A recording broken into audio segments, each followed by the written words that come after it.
Hello. Oh, thank you. Yes. It's okay. Hang on. I'll just be close to it. Is that okay? You can hear me at the back? Excellent. So from that list of forms, the thing that I've been doing a lot of at the moment, one of the things is stick and poke tattoo, which if you don't know is tattooing done with a needle. It can be not a tattoo needle. I use a tattoo needle. And ink, and it's dipped and poked into the skin in a kind of prison type way. And I've become really interested in that as a form and a process. And I'm going to read two very different pieces about that. And I'm going to need this too. The first short thing that I'm going to be reading is from an artist book that I made called A Short Lesson in Embroidery.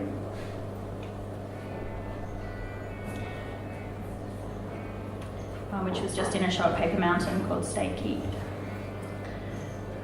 Okay. The edges of your body look like they're made of skin, but they might be glass or smoke. They drift in and out on their own tides.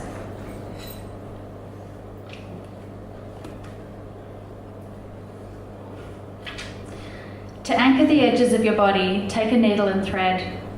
Poke the needle under your skin. Pull the thread through. Make your stitches small and close together.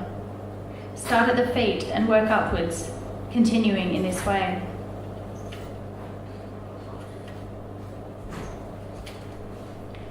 This thread in your skin will be a firm hold, a point of reference, a boundary for what's inside you. It will take a long time, but it isn't difficult. Just in and out, like breathing.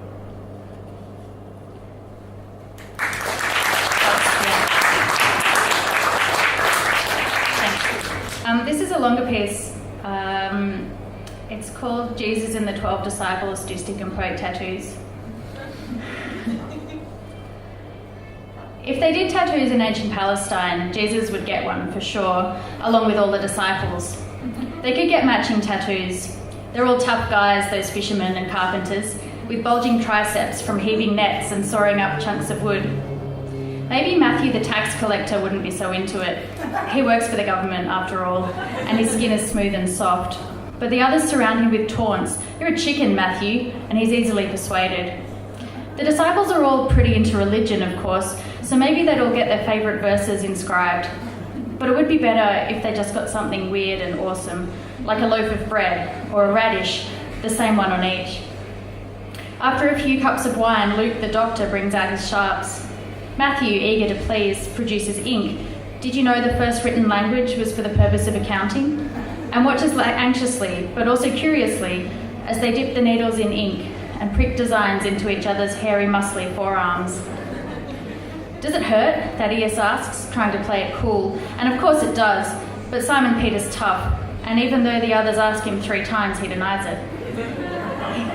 He watches the needle and hears the tiny pop as it pierces his skin. Luke wipes away the ink with cool water, and there it is, like magic, a tiny row of dots close together, swimming just below the surface.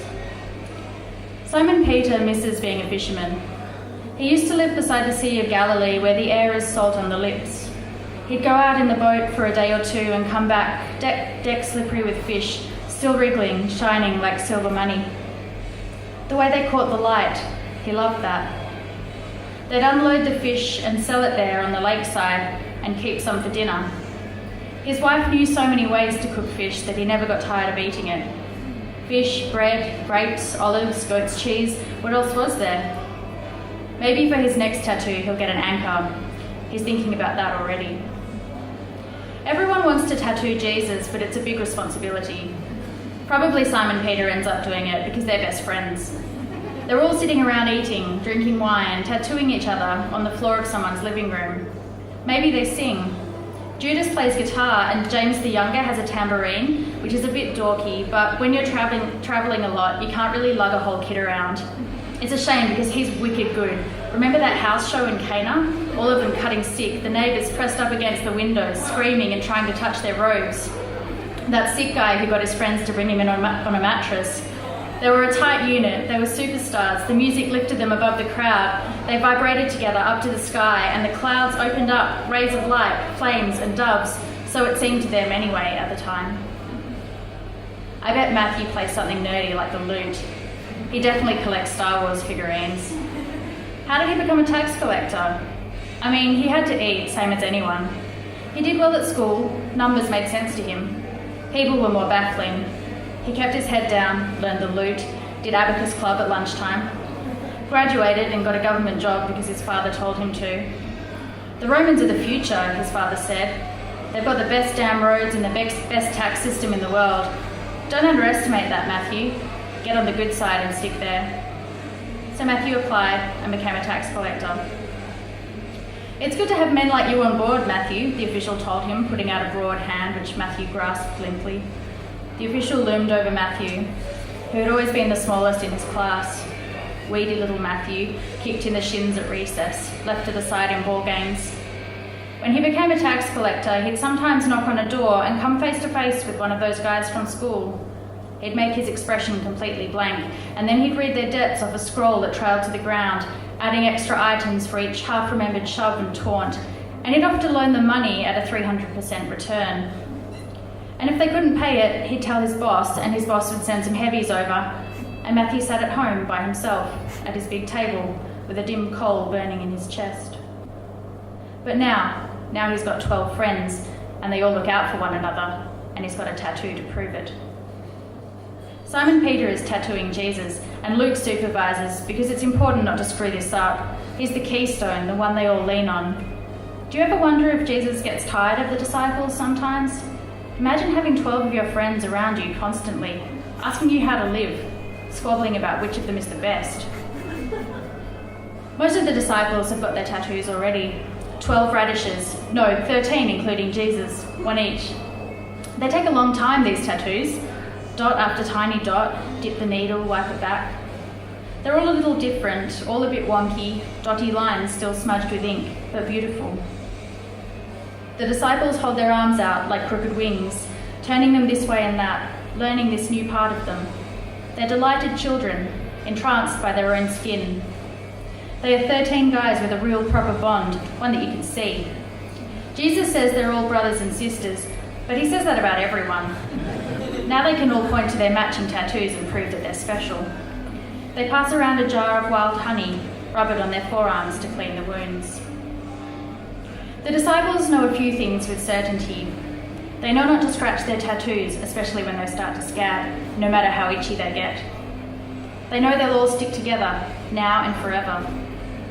3 years they've all been travelling now, from town to town, going days without a bath in the dirty, sweaty heat, the road rubbing holes in their sandals, sandals rubbing blisters in their feet.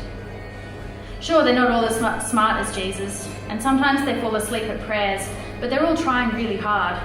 They know they'll get there. A lot of the disciples have similar names, and the rest of them have 2 or 3 names, so it's hard to keep them all straight. There's Jude, who's also called Thaddeus, Nathaniel, who's also called Bartholomew, Simon, who is also called Peter, Andrew, Matthew, Philip, Thomas, another Simon, John, 2 Jameses, and Judas. For the record, Jesus was actually called Joshua, probably, which doesn't matter as much as you might think. They have other friends too, of course, Lazarus, Nicodemus, people in different towns with floors to crash on. Judas hasn't betrayed anyone yet. Philip just finished tattooing him, and right now he's staring wonder-eyed at his arm, buzzing with endorphins. No one can remember who suggested radishes, or why. Thomas is the last to get his tattoo.